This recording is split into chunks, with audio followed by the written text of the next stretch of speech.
Hey, aficionados, Winston Goodfellow here. And so I'm really psyched about this podcast because this is one of our roadshow podcasts. And so we're here in the office of Sue Callaway, who's been a longtime colleague. And so she goes by the name with those of us in the know, a fortune cookie, which came from a dear friend of mine. And so she worked at Fortune for a number of years, worked at the premier automotive group with Ford. But the best credentials that I can give Sue is there was one time I was with one of the world's most prominent collectors. And so we're... As one is. Yes. On a regular basis. So we're at a highfalutin auction. And so I'm talking with him. And so he doesn't know who Sue is. And so I look at Sue and I just say, Sue, show him the video on your phone. And so, Sue, why don't you give us the backstory and tell us about that video? The video is of me driving with Michael Schumacher. And it's in car. And the best part is that you have to tell people when they're looking at the video that my hair is going like this and the windows are shut. It's all G-force. And you see a huge camera rig fly in the background from one side of the Ferrari to the other. So I wrote one of those letters that you write only a few of in a lifetime to the head of Ferrari at the time, Luca di Montezemolo. Oh, we've got to put the other name in there, the Cordero. So Luca Cordero di Montezemolo. Yes. And I wrote and I said, everybody has a dream. Some people want to conduct an orchestra. Some people want to go to the moon. I dream of driving with Michael Schumacher. Is it possible? And a week went by, silence. Finally, I get the response. Sue, we get this request hundreds of times a week. It's always no. But for you, it's yes. So I was, wow. It was, I think, the 60th anniversary in Italy at Fiorano at the private track. I get there. I'm so excited. There's hundreds, thousands of people there. And my time with Michael was delayed by 6 or 7 hours. And finally, they rush him from the motor home. They get me into the first Ferrari, which is behind your head there in a photo. And the 125. Yeah, yes. So wait for Michael. So Michael gets into the car. I've never met him before. And he says, hello, I'm Michael. And I said, I think I know that. And I'm Sue. So the crowd is crushing the car. And so he has to nose it through to get onto the track. Yeah, because we're talking about the rock star of rock stars. Oh, yeah. Yeah. Back then. Absolutely. Yeah. Well, all-time champion, in my humble opinion still. I agree. So he's got this huge, awkward steering wheel in his hands, and he's pushing through the crowd. And there's a kid in a wheelchair with the dad, festooned in Ferrari flags and pins and patches. And, Michael, we love you. Sign my son. He's the pen. And Michael keeps going. And Michael. The second we pass the father and son, F you. And I was like, oh my God. And I turned my head and I looked to the nose of the car, the hood, and there are 2 young women flashing their breasts. And I said, Michael, I was about to ask you what it's like to be you, but now I don't have to. And he was extraordinary. I mean, I've never seen a driver be able to place within a millimeter every single time a tire in one spot. And I talked to one of the engineers about him, and he said, at that time in Formula One, you could program, hundreds of things right into the steering wheel. He said Michael had 1,800. But they had to re-engineer and calibrate the whole system to handle the amount of information he wanted and could process, which is amazing. There are certain drivers that are just on another level. Piero Ferrari told me a story about, this goes back into the 70s. So Niki Lauda flies into Bologna. They meet him there with a Ferrari 308. He takes the 308 from Bologna back to Maranello. What's that, 45 minutes? Yeah. And Piero told me the download that he gave us from that 45-minute drive was more than our test drivers could give us in a month. Wow. And so Schumacher's like one of those guys. Absolutely. Yeah. also a consummate human, right? So we drive and we burn rubber and, the whole, craziness in the car happens. And then we go into Enzo's old office, which is, as it was Yes. on his last day. And we do a sit-down interview. I was doing this for CBS and for Fortune. And we're setting up, and the camera crew runs in and says, Sue, we have a problem. The in-car footage didn't work. We have nothing. And I was like, there goes my career. And Michael just says, we'll do it again. And I said, that's very generous, but I've seen your schedule. I've waited 7 hours. Like, you can't. And he goes, absolutely. He said, no, we'll do it again. So we have the interview, and we go back out. We get back in the 599, and we do something I'd never done at Fiorano. And all the times I'd been there, we pit out, and he turns left. I was like, oh my God, I've never run the track in this direction. And he says, I haven't either. And that's when I lost it. I'm like, I'm having a first with Michael Schumacher. And he was laughing so hard. But what a generous spirit and such a talent, Well, one thing that for me is particularly special about this, and God, Sue and I have been just having a great time before we started this, is we're not even sure this is going to go. And so one thing that I really enjoy about this is it's a very male-dominated industry. And so just thinking of that makes me think of, so all this is Sue's memorabilia and some great books and everything. And so, I'm envious because you have driven this CLK GTR. I've never even sat in one. I don't know if I've ever even seen one in the metal. And so something kind of fun happened at the launch, if I'm remembering correctly. Right. So I was still writing for Fortune. I was an editor there, and I got the invitation from AMG. 11 people were at that long lead launch. It was at Hockenheim in November, and I was the only American journalist because the Buff Books had ganged up on a particular model, and AMG was angry, and so it was only me and European journalists, including Paul Frere. And so for those that don't know who Paul Frere is, Le Mans winner, longtime journalist, blah, blah. Yeah, tremendous driver. Yes. So we get out to the track in the morning, cold tires, frost. And this is what happens when you're the only woman. Ladies first. I was so angry. And I was like, I will not spin out. I will go fast. I mean, this is a quad turbo car. And it was great. I didn't have any trouble. Paul Frere spun out, went off track, by the way. But that's kind of the common experience. Yeah. What got you on this career track? I think it was because I was born in Akron, Ohio, and my dad worked at General Tire in rubber. So it was like in the air when I was in utero. When I was 7, I decided to build my own car. I didn't want any help from anybody. So I stole a saw out of my brother's workshop in the basement, and I sawed the wheels off my mother's Electrolux vacuum. And I left it in the closet like a dead bug. And that's how I learned about an axle. And I would get out of the car because there were no seatbelts back then, not to date myself, and at the gas station, and I would just touch the pump. My mother would be like, Susan Louise, get back in the car. So it was in me from an early age. And it's I did my first racing school, 3-day skippy school, Skip Barber, at Lime Rock when I was in college, and I wrote about it. And that's what really started it. And I really think if I had had the wherewithal at the time, I could have really gone in that professional driving direction. I think I had the talent, or the instructors told me that probably just to get my money. But, it was so uncommon then. I mean, there yes.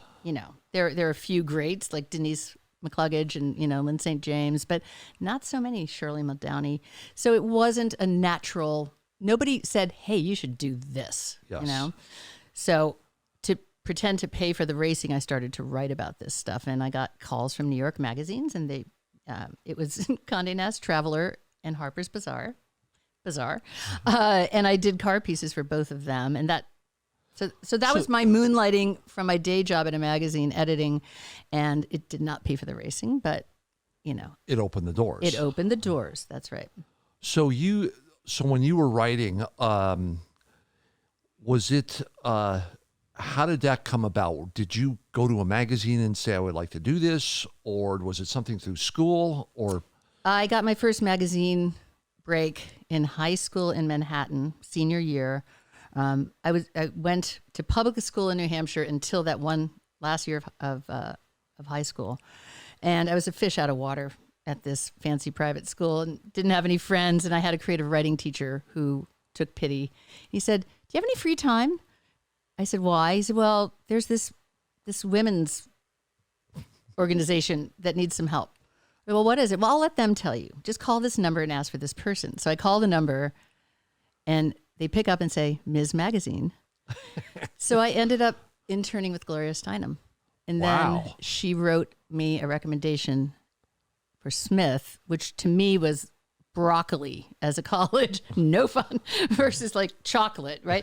But I kind of had to go because, Gloria Steinem writes you a recommendation, you get in. Yes. And so that was kind of the beginning of it. And I really always admired writers. I've always loved to read. And that's how it sort of started.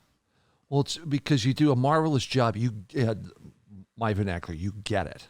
I mean, Thank you. Yeah, you just, the way you write, what you see, and the passion is, that's probably what's made our friendship so great, is because we've both just shared that passion. But may I just say, and I don't blow any smoke anywhere near you. I wouldn't say it if I didn't mean it. You're one of the very few men who does not have a gender bias, which is also why we're friends. See, because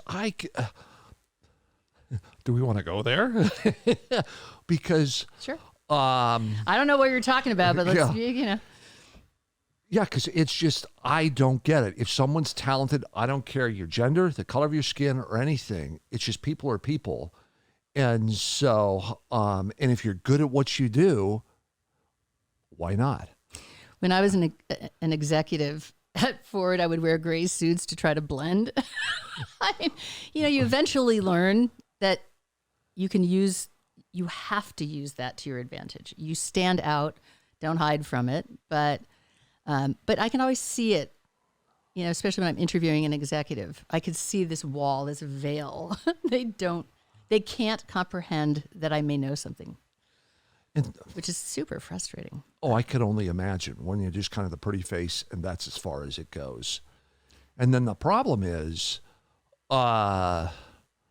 let's just say executives could get slightly frisky. Oh, that's where we're going.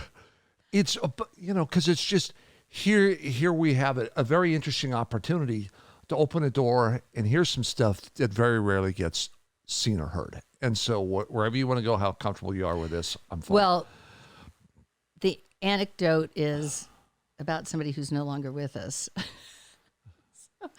I had an interview set up for a news story for Fortune, and the guy was delayed. This was in New York City. It was at night, and finally his PR guy calls me and says, all right, we're finally here.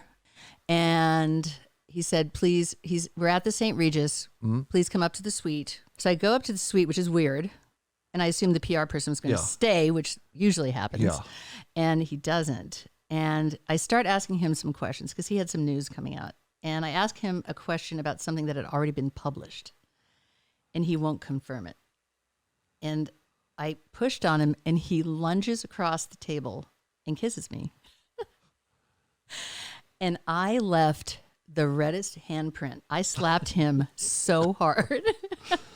I said, you will never be in Fortune magazine, and you should be grateful, because if you were, you don't want to read what I would write. And I left. That's too bad, because when you look at what the guy did, with making his own mark, literally. Yeah. Couldn't be a more difficult thing to do in the industry. Yes, and then trying to go out and win Le Mans with a friggin' front engine car. Do you remember what that thing sounded like? It was amazing. Yes. Like a honker. I mean, it was just, it was crazy. Oh, yeah. It was just, Yeah, because then thinking back in the old days, like, what was that wild ass Nissan? There was also front engine and really crazy looking. It was like the Flightwing or something. Oh, yeah. Yeah. Did you drive that? No, because that was just one of those gonzo experiments. And so friggin' Ben behind the camera here, he just, anytime you can go off, Ben wants Can-Am series to come back where the only rule is there are no rules, right? I love you, Ben. I'm with you. So, yeah, because it was just like, I like that. And then when Chrysler was going to do oh, good Lord, it's been a long day. I'm a little tired here. That wheel technology that was going to store energy. And right. Yeah, and then that didn't come about. Anyhow, it's... I have so many stories I can't or won't tell you about Nissan. I worked briefly at an agency that was agency of record for them globally and had a lot of no fun. Yeah. There are great men, though, just to the point about the industry. Yes. And I was really fortunate to be very supported by my boss at Fortune, John Huey, who was the editor-in-chief. And I had done a review of a then new Corvette. And it was pretty flattering. The only criticism I gave it was that in a hard corner on-ramp, it skipped like a stone. So the copy room comes to me weeks later and says, we got a letter that we want to publish. So the letter said, little lady should stick to her knitting and get back into a Z3 with a headscarf on and leave the real stories to men. Sometimes an article is just a tampon. Oh my God. Like, you can't publish that. And they said, well, John wants you to write a rebuttal. We'll print it. So I said, any car, any track, anywhere, anytime, with or without a headscarf, I will beat you. And they published it. It was awesome. So, those are my guys. You're my guy. So, yeah. Oh, you do have to work harder. I could only imagine. And probably, yeah, you have to try to do it even better because nobody is going to stand up. My first press trip was for the first Porsche Boxster. And I'll never forget, there must have been like 20 or 30 journalists on this bus. Don Sherman I've never met the guy. Yeah. He turns around and says to me, that story you just did, it was my first story for Fortune about cars. And I wrote about Mercedes and BMW, and I picked the models that I felt were emblematic of each marque. Yes. And he said, you can't compare an SL to an M3. And I said, it wasn't a comparison piece. I don't do the boring journalism you do. And but everybody on the bus started fighting, and they were all looking at me and like, yeah, that you don't understand category. I said, you don't understand good prose. I mean, yeah, it was crazy. I remember my first press trip. It was Aston Martin DB7 launch out on the East Coast. Nice. And so flying to, I guess it was JFK. Then there was a private flight out to whatever island we were going out where the cars were. It's actually a good shoot too, because I was shooting in fog and there was some good stuff. Is that when you did the infrared? No, infrared. Okay. Yeah. We'll pick up the infrared. Okay. And it was just like, it was the most bizarre thing because all these guys were doing was comparing trips and who had been on a better trip. And so this is back in the day where, I mean, we went on we'll have to do your best trip ever story. Okay. Uh-huh. After this, we'll do the best trip ever story where, boom, you're flown, you're wined and dined, you're given a car, you're normally given a route book, and out you go. And so they're comparing these trips. I'm going, what in God's name nonsense is this? I mean, I'd rather be talking about something else that's so superfluous of, oh, I went to Spain. Oh, we went to Iceland. Oh, I did, fine, bite me. What does this have to do with anything? And it's the lengths an OEM will go to put their car in a great light. And then It's just a curry favor. I mean, but it's just the small winky contest. You know, it's just like this whole one-upping thing. I don't care. If you went on a great trip, let's just talk about a great trip. My trip doesn't have to be better than yours. And well, we solved for this. We ended up not pursuing it, but you remember, you helped me solve for this. We created a test that we wanted any journalist who was going to contribute to my site at the time that's right. would have to pass. And people were up in arms about that. I was like, well, most of them wouldn't pass, right? Yeah, because it was a 10-question test, if I'm remembering correctly. It's like, okay, so Ben, this would be almost like a connoisseurship test. It's like, how much do you really know your stuff? And I don't know. I need to go research that as a correct answer. But the best part was what do these two cars have in common? And so transactional. Yeah. And so this is going off real geekdom because most people don't know this. So the Lamborghini Miura was inspired by the Mini because it was a transverse engine with a transmission in one unit with the engine. And so Gianpaolo Dallara, the father of the Miura, was the one that told me this when nobody knew that. And so the question was, okay, what do these two things have in common? And so one of the guys, he got the answer correct. Because there were pictures too. Yes. Yeah. And so he got the answer correct. He didn't say that. He said they're both yellow. And he was right. Oh, God. Well, press trips, I mean, it's hard. Yeah, there have been so many, but there are three, and one is where we met. Do you remember? No, I don't. Quiz. Tick, tick, tick. Yeah. It's. Oh, God, really? Can I call a friend? I'm kind of hurt here. All right. Because, the first place I remember meeting you was at the Concours on Rodeo Drive in Beverly Hills. Okay, but press trip. Yeah, I was judging Yes, that. because that's where I first remember meeting you, and we were judging together. I believe. All right, I'll tell you what it was. It was the Ford GT. Okay, I win. Mine was first. My event was first. I said press trip. Yeah, Press anyhow. Well, that was a great trip. I mean, do you remember Dan Gurney was there in sandals, driving with one hand and passing everybody?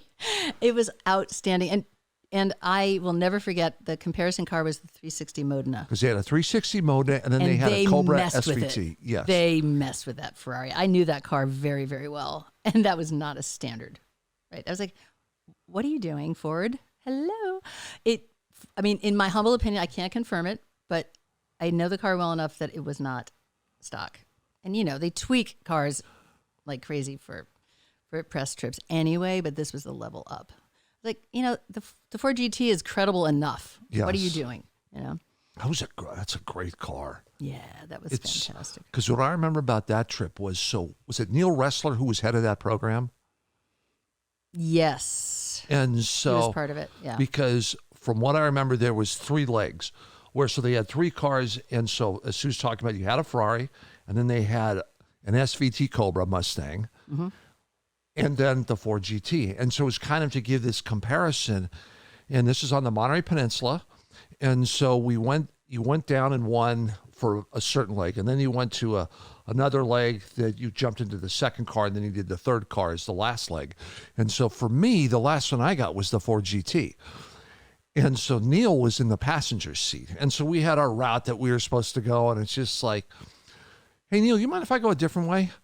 And he's like, yeah, that's fine. Just make sure we get back to Laguna Seca by X. You kind of knew it pretty well, having lived there for a long time. And so rather than going out the route we wanted, I went up Carmel Valley Road, and then there's this great stretch of road that's very sinewy like this and goes up over this lovely hill, and you're going from Carmel Valley, and it drops you out right by Laguna Seca Raceway. And so I've been on that road. Oh, it's the best. That was my test track when I lived there. If you're not out on Laguna, you went at certain hours and you ran that, the Lorelis grade, and it was friggin' fantastic. And so we start going up this thing, and I'm starting to go faster and faster and faster as we go up this road. And then Neil looks over at me and he says, oh, I see you know the road, do you? And it's like, yes, thank you. And then he got a cell phone call. And so I slowed down because I didn't want him whipping around like this while. And so then we went tootling on into the track. But that was a marvelous trip. I had totally forgotten about that. that launch. Because we drove together at some point, one of those legs. Yes. For sure. And then we hung out. Probably in the track. 360 or something, I would imagine. Maybe. I don't recall. It's been a few years, and we're still here. yes, it has. And so, okay, so you were going to say 3 trips. That's trip number 1. Number 1, I'm going to discount Audi in Namibia because I hated that trip. There were grasshoppers this big when you got off the plane. So Bentley in Florence. And so what was the occasion? I think this was the Arnage. Okay, so Launch. the Arnage launch, yep. Mm-hmm. And Wolfgang Hatz was there, and Dr. Pefkin, who was running Bentley at the time. And it was a beautiful villa hotel up in the hills outside of the city.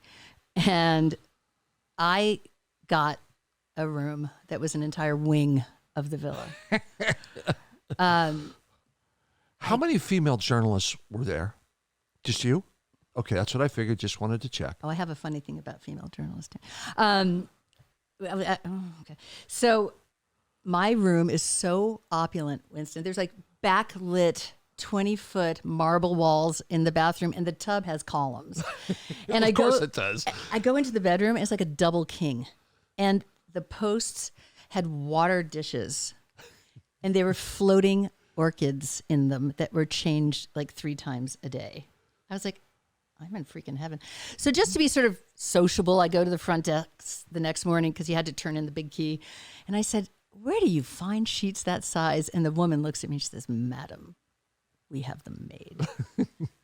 So that night, de rigueur on a press trip, big dinner. And Yes. the one benefit of being a woman is I always got seated next to the CEO because I was from Fortune. So I wasn't Yes. a buff book, which was really good. So that's where I yes. made relationships happen. Because that was really critical back in the day, was to have lifestyle publication rather than automotive publications. Just because if gearheads are reading it, they're already interested. Where lifestyle, you're opening somebody's eyes that may not know about this. Well, as I would say, because I had one cantankerous colleague at Fortune who didn't want to share the automotive space with me and was actually not sharing invitations. And so I would call up the car company and go, you want me on the trip? And they say, well, we invited Alex Taylor. And I was like, well, he doesn't do car reviews. He doesn't drive. And so I'd get a little pushback and I'd say, hey, guys, our readers buy your cars. They don't just dream That's about exactly right. which was true. So, but that was the trip where I was driving with Dr. Pefkin and the Arnage, and they had this fantastic new navigation system that they were touting. And it took us in circles and got so lost. He was so embarrassed. And I was like, I love this. It's awesome. Let's see. The other, well, there's so many, but. Let me interject, because I'm now going to give a little twist on the question. Okay. Your craziest trip. So here was my craziest trip. And speaking of infrared, which we were a bit ago, so back in the day. Still need one of those prints. So this was actually fun. Back in the day, it was the Aston Martin DBS launch. Mm-hmm. And coincidentally, one of the cars there had a paint color called infrared. And so most journalists had gone to digital. I was still shooting film at that trip. And so what I would do is the color imagery for the magazines, and then for fun, I would do the infrared black and white to scratch my artistic itch. And, oh, God, that was a blast. And so I had a colleague come up at that, and, I'm out shooting or doing what, and this colleague comes up, and I don't remember who it was. I recognized the guy's name, and maybe I knew him, or maybe, it wasn't a close association. So he comes up to me and he says, hey, there's a rumor going around the industry that you still shoot film. Is that true? And so I reached into my vest pocket and pull out this fistful of Velvia 50 rolls, and I show it to him, and I says, does that answer your question? And he's like, oh, that's too cool, and he walked away. Now for the crazy part. So we're flown to France, and so we go out in Provence or wherever it was, and so we're in this, this villa that's been there forever. It's old. People had been living on this spot for 2,000 years. And so,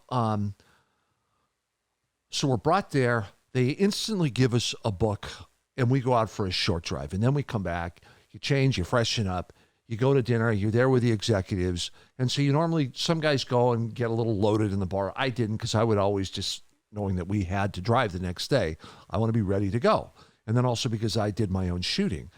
And so, boom, we go out, we do the drive. And I think I was with Larry Crane, and we were having a marvelous time. Do the drive, do the shooting, this, that, and the other thing. And then we come back, go shower, and then we go off to someplace for a more leisurely dinner because now the drive part of the program is over. And so, and then typically the following day, people would be flown, and then the next wave of journalists would come in. Right.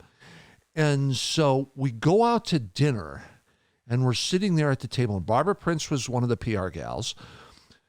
And so the dude that wrote for Rob Report, Dean, he was one of the old school journalists. It'll come to me. And so he was there, and I can't remember if he was the one that started it, but somebody at the table said, I had the strangest thing happen last night, which was I was in my room, and I was getting ready to get in the shower, and I felt someone tap me on the shoulder, and I turned around, and there was no one there. And then someone else said, that's really weird, because I was in my room, and all of a sudden the curtains start blowing around, and I thought the windows to my room were closed, so I went over to close the window, and they were closed. And so then a third, yes. And so then a third person came out with this story, and so then Barbara said, every trip this happens. We don't say anything. You've got the program the way it is in the beginning, and so people are constantly on the move. And then the second dinner, that's crazy. Paul Dean. Paul Dean. Yeah, good dude. And I went to Buckingham Palace with him and Range Rover. Lottie friggin' daw you. And so I think weird. The only tour I had at Buckingham Palace was something that I paid for, or maybe it was through the stables. Anyhow, it was, and so that was really interesting. So the next day, when I was out doing some more shooting, I'm hanging with the photographers that are there shooting for Aston Martin, for those people that don't have the photographer for the magazine, and then Aston provides the photos. Hey, did you guys ever have anything weird happen to you? And they all had stories like, I could have sworn I saw like some woman in this, that, or the other thing, and I turned and there was no one there. Yeah, and so it's was kind of creepy that they keep using that property, by the way. Hello. But but it was just let's mess with the journalists. Oh, it was they didn't know. It's just, hey, so did you guys ever watch the show Ghost Hunters in France, or whatever? But that was really freaking crazy. Side note to the Arnage trip in Florence with Bentley. So I have this amazing room, and we come back from dinner, walking down the hall. I'm walking with, remember Jim Kenzie from Canada, and another journalist, and his door is right there. I say, good night, Jim. And he opens the door, and it looks like a monk's cell. Twin bed, white walls. I'm not making it up. Yeah. I was like, and he's like, how's your room? I'm like, So the best and the worst, I think, was a Honda trip. And it was the launch of the S2000. Okay. And they cool flew us car into Cannes and helicoptered us to Saint-Tropez to a glorious hotel. And we got to wring the wee-wee out of that fun little motorcycle Hang of a on car. just one sec. So for those of you that are crying out there about the difficulties that Sue and I have had to endure, we thank you for your sympathy. Now, please continue. So on that trip, I drove with another female journalist, finally, Jean Jennings, who is a dear friend. I love Jean. I love you, Jean. So we're tearing it up, and I was like, what do you think of the car? And she's so funny. She's deadpan. I'm not giving you my adjectives. So we have this extraordinary trip, and then they helicopter us from the hotel to a cruise ship with the top 200 Honda dealers in the world. I was like, what? A boat with 200 dealers? No! And, but then, so that was the low point. And then the high point was going to the Monaco Grand Prix and watching it from the balcony of the Hôtel de Paris. And when was that? I don't know. Who were you, and so then What here year was the S2000? Yeah. Quick, Ben, look it up. And so here's the proverbial question, which was, so who was that with? Because there was who were you on the trip with? I only remember Gene, to be honest. Oh, that's hysterical. Okay. Yeah. Um, Later, when I was head of Jaguar North America, Gene came to visit, stayed at the house, my house. And the next morning, we drive to my office building in Irvine. And she had a Porsche Turbo, 911 Turbo press car. And I had my XKR company car. And we swapped cars. And we were on the Laguna Canyon Road when it's one lane each way. And I passed her at 130. I mean, it was insane. We pull up in front of the PAG building with like 8 tires smoking, and we just like, I love you too. It was awesome. Oh, yes. So, because we did have a lot of fun, but then sometimes it did get a little dicey or difficult. Oh God, like one of my kind of like, oh crap, did I just really do that? Was so it was Aston Martin when it was the Project Vantage now had become the Vanquish, and so it was Ulrich Betts. Yes, very early on, and so because I'm trying, so Bob Dover, who was the former CEO, I think was gone. Who I love. Oh, he was a fantastic guy, and so there I am, photographing this thing. We're out in the English countryside. It's kind of a dreary, rainy, wet day. And so How unusual. And so, yeah, exactly. And so I'm maneuvering the car around to put it in position. All of a sudden I hear this bang. And it's just like, oops. And so there was like this barrier thing there that I didn't see, and just bang, kissed the rear, and it kind of dented it in. But, in 2 days they had it fixed or whatever. That was one moment that was just like, oh, joy. Oh, yeah. And then there was another one where I was at Lamborghini. I don't know if you ever dealt with this guy. His name was Di Capua, Vittorio Di Capua, who was the CEO. Mm-hmm. And he was a weird friggin' dude. I mean, he treated me really well. And he was like, because he wasn't a car guy, but I think it's when they needed someone installed that could handle union troubles. And he was the guy because he was from Fiat background. And so I went there, and he was praising me effusively. And I just said, boy, this is kind of difficult for me to say. But in the next issue of this magazine, in my column, I'm handing you guys your head on a platter. And I forget what was going on at the time, but it was just something I was not pleased with. That was a little difficult to tell him that, but I thought he needs to know, just because there he was being very complimentary towards me, and I didn't want him to get blindsided. I think that's the right thing to do.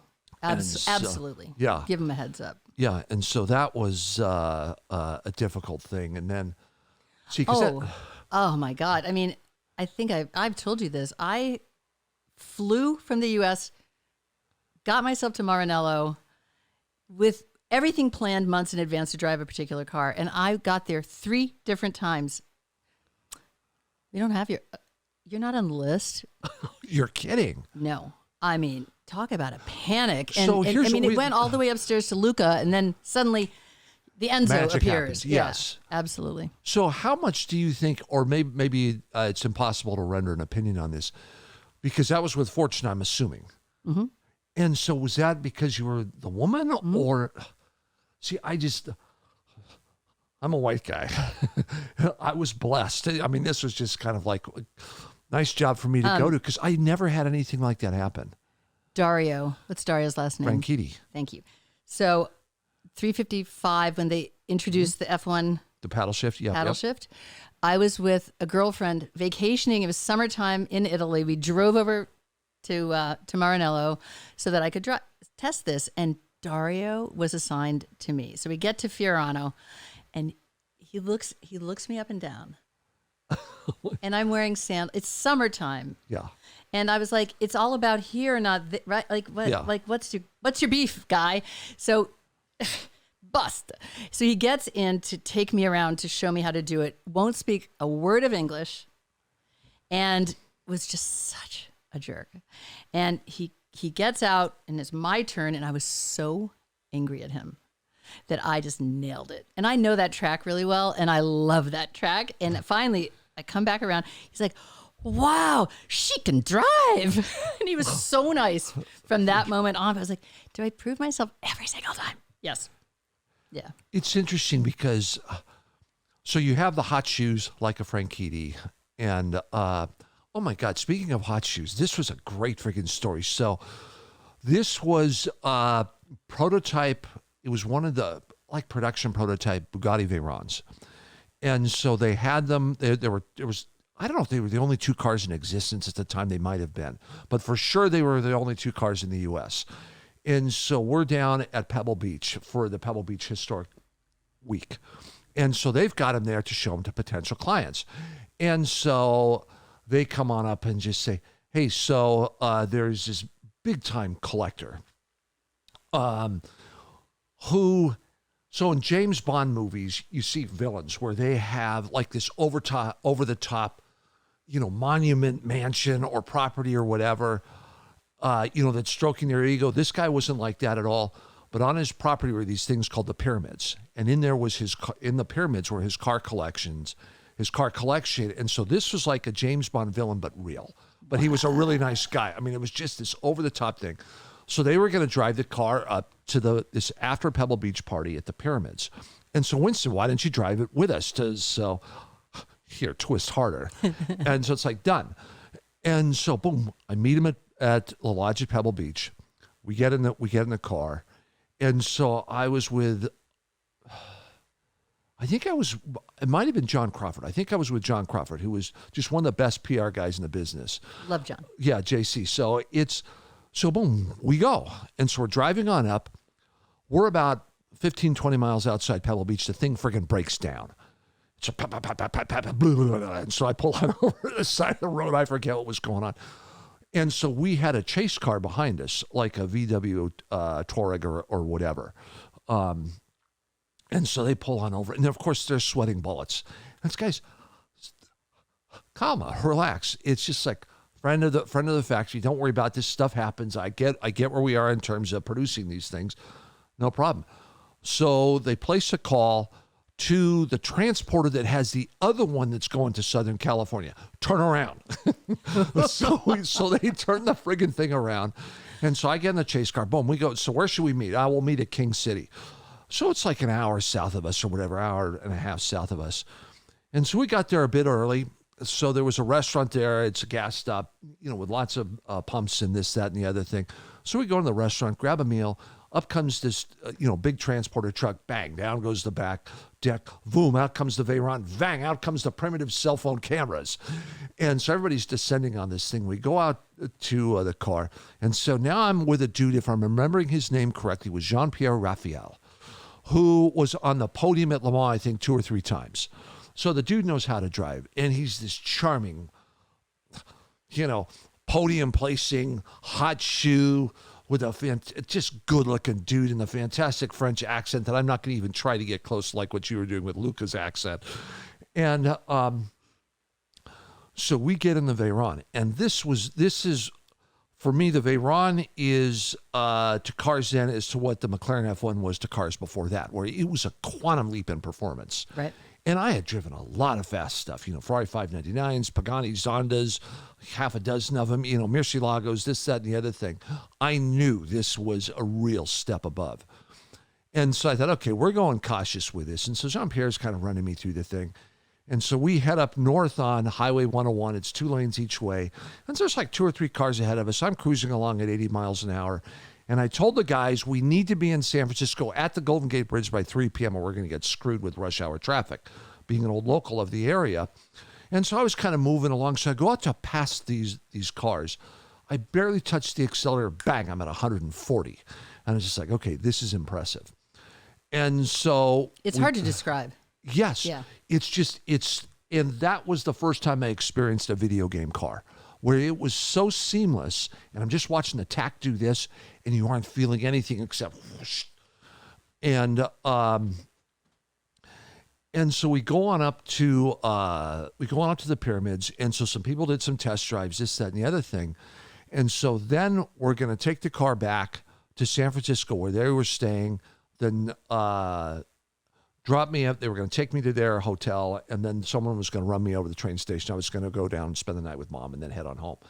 And so so we got on, there's out by Infineon, which used to be called Sears Point, there's this marvelous stretch of freeway that's 2 lanes each way. It's pretty flat. I knew it pretty reasonably well. There's no on-off ramps. And that's when I lit the fuse, where I went from like 20 to 165 in literally like 10 seconds. And I was just like, okay, now that's friggin' impressive. Did you activate the second key? You know what? I didn't touch any keys. So It's just like however they had it, but I wasn't going to go that fast. It was because I thought about keeping it down to hit like 180 or faster because it was so open. I thought, okay, that's fast enough. And I'm watching the chase car just go zzz in the mirror. And so then we got into San Francisco. Now we're in rush hour traffic. And so we got a bit ahead of the chase car because it had caught up to us by then. And so as we're going through rush hour traffic, and I knew my way through the city having been an old local up there, and we got far enough ahead of them that we're not in the best part of town, and I pull over to wait. And this is great. So this friggin' street vagrant woman comes wandering up to the car at night, motions for Jean-Pierre to roll down the window. Excuse me. Which he does. So his window goes down, and she looks at him deadpanned and said, "Excuse me, are you guys back from the future?" And without missing a beat in that fantastic French accent, he said, "Yes, madam, as a matter of fact, we are." And she looked at him and said, "How was it?" Oh. Yeah, and then and by now the chase car had caught up to us, but window went up and away we went. But that was just good fun. People have asked me, I did a piece with Sam Nazarian of SLS Hotels. He got the first Veyron in SoCal. Okay. And he always got his cars black and black. And we did this story together. And afterwards, it was a hilarious night. Oh, my God. Of buzzing around. And people are like, well, why do you need that much? Like, how do you use a car like that? And I said, this is the first, it's like a horizontal bungee jump.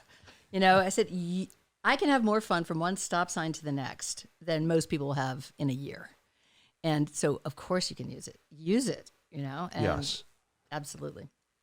What's the most difficult story you've ever tackled? Okay. So there was this 250 Spider California. I think I know the car. Yeah. So it had been... You're going to make me jealous again. It had been hidden away forever. And it was the Baylon collection, which was in France. And so, I mean, this is where I go nuts with certain things. Because you remember there used to be this fad of cars would come to auction, they were covered with dust, it's untouched. Right. And it's like, okay, this is all theater bullshit. And this is a classic case of theater bullshit. I mean, because the restorer, Paul Russell, and I were talking about this car, because he had a client that was interested in purchasing it. And so Paul go look at it. It was going up to auction. And so Paul went and looked at it. And Paul said the way they had this thing set up, it was like going into a friggin' mausoleum, because you went into this room and there's just lights on it. It's dark in there. And there's this long line of people to go look at the thing. And it's covered in dust. The friggin' trunk lid, the rear deck lid is dented in because the guy didn't give enough of a crap about the car that he stacked a bunch of magazines on it, which got so weighted. And people are revering this rundown, dilapidated car that had been friggin' neglected. And so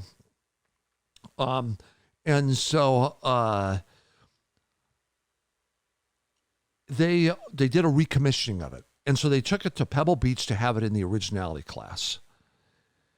And I'm kind of looking and saying, okay, paint's not original. It friggin' looks like dog shit. And this, that, and the other thing, but okay, fine, it's there. And so there was someone well-known in the industry that was handling the car. And so remember I sat in the car. Paul had it at his hideaway on the Monterey Peninsula. And so I put my elbow as I sit in the car, just rested on the top of the door like this. And the guy that was handling the car said, "Be careful, you might mess up the dust." And I'm like, not the spirit really? of the preservation class. And so I just thought, okay, fine. You know, maybe he's never been to Pebble before. He's a younger guy. And so I thought, fine, let it slide. So anyhow, long story short, go out and drive the thing. We had a mechanical issue. And so we had to, it was a hot day and the car ended up overheating. And so boom, I immediately pull on over, and thankfully one of their guys is with me because I wanted to make sure, well, you guys somebody come with me just in case this, so nobody can say, "Hey, you." Boom, we flatbed it on back. Paul gives it the once over, and then we end up taking the car out on the 17-mile drive, and there was nobody out there, and the sun's starting to go down. It was the most glorious day. And so this is where the whole preposterousness of this absolute abject stupidity of leaving cars in crap condition came to light. So the car had sold for $18 million at auction. And I'm driving this $18 million car, and I come around the corner, and the windscreen is still covered in dust because you couldn't touch the dust. And the sun's going down, and bang, it hit the windshield the right way. Boom, the whole windshield whites out. Oh, I can't see God. what I'm doing. And thankfully, I wasn't going super fast or anything like that. And so this is where, to answer your question, is that's when the whole flashpoint hit. I'd already known it was stupid. I mean, there's mold on the leather and all this type of stuff. There's nothing here that's an automotive archaeological artifact. It's too far dilapidated. Why the F are you keeping it looking like this? Because somebody friggin' didn't care for years and years and years. Why are we... The dust isn't worth anything? Yes, it wasn't Scaglietti dust where the car was originally built, then I get it. It was in some guy's barn out in the middle of France. He didn't give a crap enough that the car ended up looking like this. And so when that moment hit, it's just like, okay, how do I put this into words? And this is what made it difficult. How do I put this into words where some guy was kind enough to say, "Oh, Winston, I've never met you before, but here's the keys to my $18 million car. Now go out and drive it." And then you trash it. And so how do you write this story about something that is so stupid that, sir, you have nothing to do with? That was the hardest thing that I had to write. How did he take it?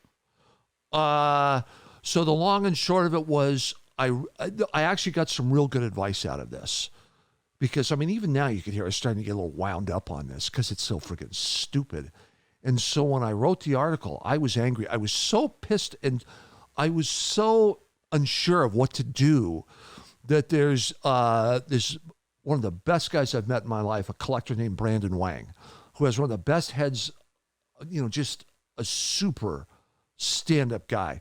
I called him. I said, "Bud, I've got a conundrum. I need to get together with breakfast to talk about something." So we got together for breakfast. Little Swiss Cafe. You want the best pancakes in Carmel? That's where you go. And Good tip. oh, it's now fantastic. you tell me after 24 pebbles, really? and so we got together for breakfast. And so I'm going, "Brian, I don't know what to do." And he gave me some real good advice, which is, "Winston, if you don't say it, no one will." And bang. So I wrote it the way I wrote it. That's what I love about you. You're authentic. I was a bit angry. And so I got a call from my editor, and he said, "Okay, we like the piece, but this needs to be toned down because no one wants to read angry." And I thought it was brilliant advice. And so, boom, we toned it down. And then the crazy ass part was, so the guy that owned the car, he saw the piece. And the reason was I sent it to Paul Russell because I was quoting Paul Russell in it and I wanted him to make sure that I wasn't doing anything, that I wrote something stupid that was wrong. I wanted Fact checking is important. And so I sent it to him to look at it. And I said, "If you want to show it to the owner, fine. It's an opinion." And so I didn't know the guy had no problem with the article. I only found that out later. And so Paul and I had this marvelous discussion about what was written. And so it was looking at things as automotive archaeological artifacts. What can we learn from this that the world's best restorers, of which Paul is one, can learn from this? And so the handler of the car, right before the thing went to publication on the redo, he had already signed off, and then he decided he didn't like it. And I only found that out afterwards. Not okay. Editor didn't have the courtesy to call me to say, hey, by the way, we changed it. Here's why. I would have told him, don't change it. That's another time for that story. But it was, that was, dude, all you had to do was call me before I got the magazine in my hand and say this happened, and he didn't. 100%. So. Craziness. What was your most difficult piece? Cuba. You know. Oh, I think I know where you're going. Alfonso Albaisa. Yes. So great, amazing car designer, head of design for Nissan. At the time, he was head of design for Infiniti. Mm-hmm. And I can't remember what year it was. This story took years to make happen. Yes. But it was this concept car that was being shown, I think, at New York. So I said, Alfonso, walk me around this. And this is Alfonso. You know, he has this lilting voice. You know, Sue, I put leather on the floor mats for the driver for grip and reverse bull hide. It's like pony hair, but of course it's bull. Reverse so that, you know, she can take her high heels off and run her toes through it. Like all this crazy stuff. And I was like, I love you. You're nuts. So I said, Alfonso, I've known you for so long. Where does this accent come from? Where are you from? He goes, I'm Cuban.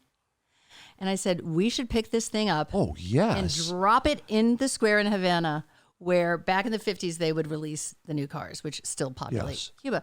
And So I talked to the PR people, and they didn't want to discuss it. And they wouldn't talk to Alfonso about it. So I pushed and I pushed and I pushed. And finally, they said, if you can get permission from Cuba, and this was right after Obama started to open up tourism from the U.S., so I petitioned the Cuban Film Commission, and Fast and Furious, whatever, had just filmed there. And they complained about the conditions in Cuba. And so the commission was rejecting every single U.S. project. So I resubmitted, rejected. Because I've gone to the bosses at Time Inc. and Fortune, and I've begged. I've gone to Nissan, and they're finally begrudgingly thinking this is a good idea. And so I have a friend in law enforcement in Southern California, by day, a police chief, by night, as it were. He works with Tony Castro. So I call him up and I said, what do I do? And he said, want me to help you? So it got approved. And I think Kyle Bazemore, the amazing PR guy for Infiniti, he counted like 1,000 emails in one day on this project. And long story short, we're going to take a Japanese car and take it into Cuba because the designer is Cuban. And so like a month before we go, Alfonso starts sharing family photos with me. And he's like, well, I've actually never been to Cuba. I'm like, what? Well, my parents were very high level in the political system, and they fled. And, during the uprising, lost everything. And I was born in a concrete bunker in the Everglades. But I grew up with photos of, you know, his dad was an architect, his great uncle, and all this Cuba around him. And he came from, like, it's the equivalent of Jose Marti, his mother descended from. It's like being descended from Abraham Lincoln. So I said, this is very personal for you. I don't want to stick a camera in your face. That's not okay. And he said, no, I trust you.